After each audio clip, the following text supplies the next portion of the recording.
I always salute my confirmed person. Good morning, good afternoon, good evening, depending on when this video take reach your side. This na Open Heavens Daily Devotional for Tuesday, will be the 20th day of August 2024. Our topic for today na handling success. Handling success. Our Bible reading, it dey come from inside the book of 1 Samuel chapter 18 from verse 6 go reach 15. And our Bible reading dey come from the book of 1 Peter chapter 5 verse 8. We could read them together. Make una shine una eye well, because devil wey be una enemy, e be like hungry lion wey dey shout and e dey find who e go chop. Make we enter today message. Yesterday, we discussed how to handle failure properly. However, to handle failure not be the only factor wey dey lead to success for life. You also need to learn how to handle success correctly. Many people don eventually fail for life because they don't know how to handle their success. For 1957, e get one man wey win £75,000 for inside lottery. In those days, you fit buy flat for London with a very small part of that money. One day for inside the early 1980s, somewhere inside western Nigeria, I see the man dey wear rag, sit down beside one house wey don collapse, half of am. I come ask one person wey dey drive me say, who be that man? He say, this man na him win £75,000 for inside 1957. The man get great prosperity, but he no sabi handle am. At the end, he still become poor. E get one popular saying wey dey for inside Proverbs chapter 21 verse 20 say, fool and the prosperity go soon depart. If a person no dey wise enough to handle success, e go turn out to be the beginning of the greatest failure for im life. So, when success come your way, not just dey get do over excitement.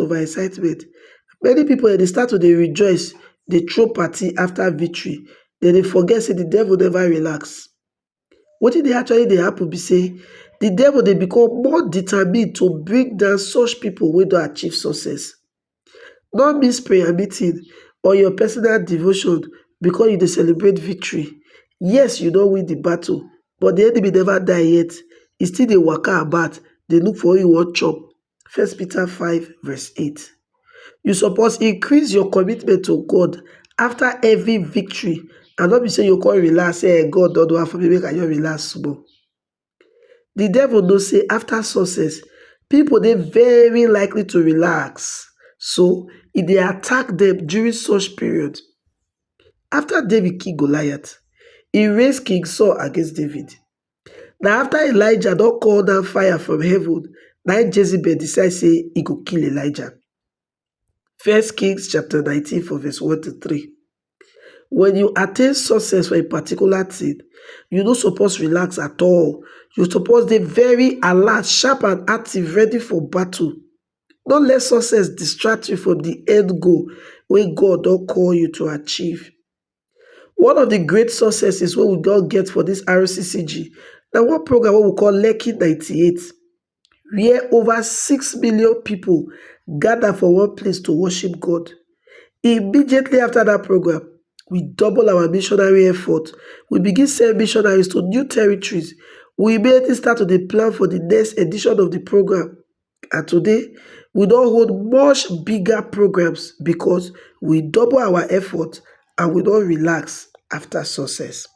Our key point for today be say, when success come, that one na time for you to do more work, not be time for you to relax. Na here we take come to the end of today's message. Don't forget say our topic na handling success.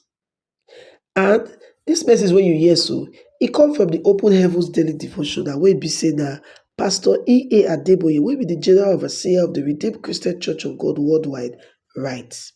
And abeg make you no forget say na on top here Favours blog How you take receive dis ogbongelicious message? Wetin you go help us do be say, abeg you go help us like dis video, share the video, and don't forget to subscribe at all. Hit the subscribe button and turn on the notification bell so that anytime when we drop video, you go be one of the first persons to know say our better video don land.